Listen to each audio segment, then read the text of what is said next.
वृंदावन की धरती उस दिन भी वैसी ही थी, हरी भरी, शांत और दिव्य। यमुना अपनी मंथर धारा में बह रही थी, मानो कोई पुराना गीत गुनगुना रही हो। कदम के वृक्षों की छाया में हवा भी ठहरकर सांस लेती प्रतीत होती थी। यही वह भूमि थी जहां प्रेम ने स्वयं को ईश्वर का रूप दिया था। यही वृंदावन था, राधा और कृष्ण का। कृष्ण उस दिन यमुना तट पर अकेले बैठे थे। बांसुरी उनके हाथ में थी, पर आज वह मौन थी। उनकी आंखें यमुना की लहरों में कुछ खोज रही थीं, या शायद कुछ याद कर रही थीं।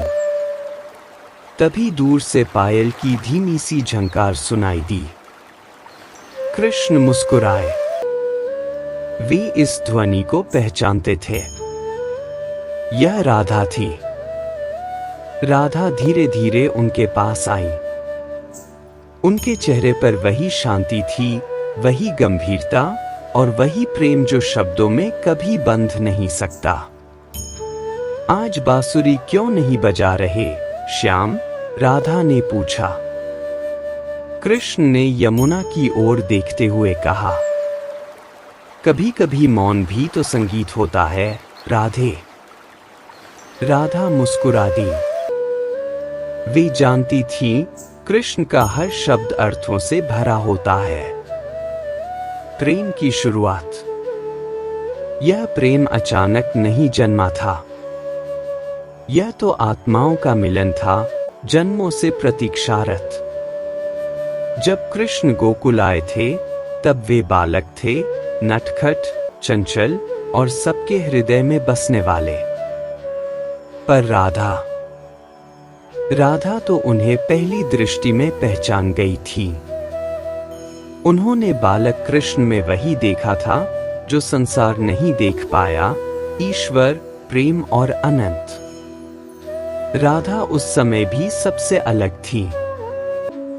वे गोपियों में सबसे सुंदर नहीं थी, पर सबसे गहरी थी। उनका प्रेम दिखावे का नहीं था, वह तो आत्मा से उपजा था। जब कृष्ण बांसुरी बजाते तो गोपियां दौड़ी चली आती, पर राधा वहीं ठहर जाती। पूर्णिमा की वह रात आज भी वृंदावन की हवा में बसी है। चांदनी यमुना पर चांदी सी बिछी थी। कृष्ण ने बांसुरी उठाई और रास आरंभ हुआ। गोपी नृत्य में मग्न थीं, पर कृष्ण की दृष्टि बार बार राधा को खोज रही थी। राधा नृत्य कर रही थीं, पर उनकी चेतना केवल कृष्ण में थी। जब रास अपने चरम पर पहुंचा, कृष्ण अचानक अदृश्य हो गए। गोपी व्याकुल हो उठीं। वे इधर उधर खोजने लगीं। राधा भी चुपचाप यमुना किनारे बैठ गईं। वे जानती थीं, कृष्ण का जाना किसी परीक्षा का आरंभ है। कुछ समय बाद कृष्ण प्रकट हुए, पर केवल राधा के सामने। तुम नहीं खोज रही थी मुझे? कृष्ण ने पूछा। राधा ने शांत स्वर में उत्तर दिया, जिसे भीतर पा लिया हो, उसे बाहर कैसे खोजूं? कृष्ण की आंखों में नमी आ गई। यह प्रेम था, न मांगने वाला, न शिकायत करने वाला। विरह का अर्थ। समय बीतता गया। कृष्ण का जीवन केवल वृंदावन तक सीमित नहीं था। उन्हें द्वारका जाना था, महाभारत का कारण बनना था, धर्म की स्थापना करनी थी। जिस दिन कृष्ण वृंदावन छोड़ने वाले थे, पूरा गांव रो रहा था। गोपियां विलाप कर रही थीं। पर राधा शांत थी।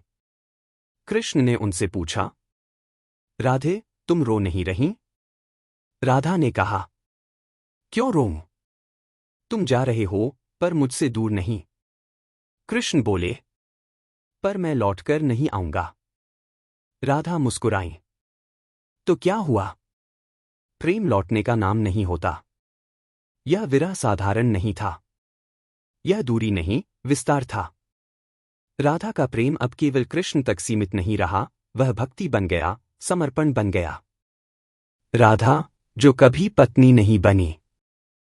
संसार आज भी पूछता है, राधा कृष्ण की पत्नी क्यों नहीं बनी?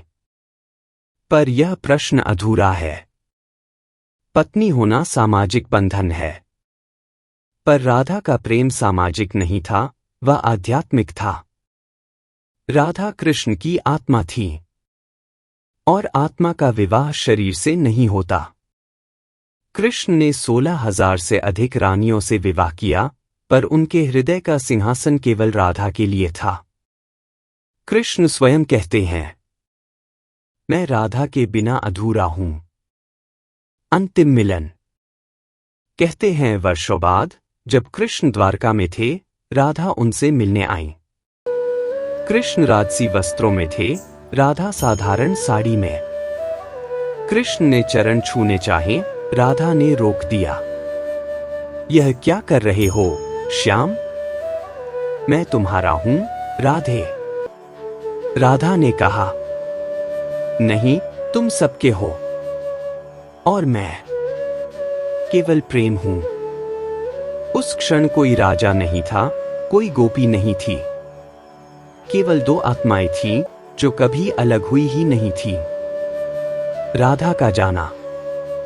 राधा ने अपना शरीर त्याग दिया, पर प्रेम नहीं छोड़ा। कहते हैं, उनके जाने के बाद कृष्ण ने बांसुरी नहीं बजाई, क्योंकि बांसुरी तभी बजती है जब प्रेम सुनने वाला हो। प्रेम का अर्थ। राधा कृष्ण की कथा हमें सिखाती है, प्रेम अधिकार नहीं है, प्रेम बंधन नहीं है, प्रेम त्याग है, प्रेम विश्वास है, प्रेम वह है जो बिना मिले भी पूर्ण हो। राधा ने कृष्ण को बांधा नहीं, कृष्ण ने राधा को छोड़ा नहीं, इसलिए उनका प्रेम अमर है।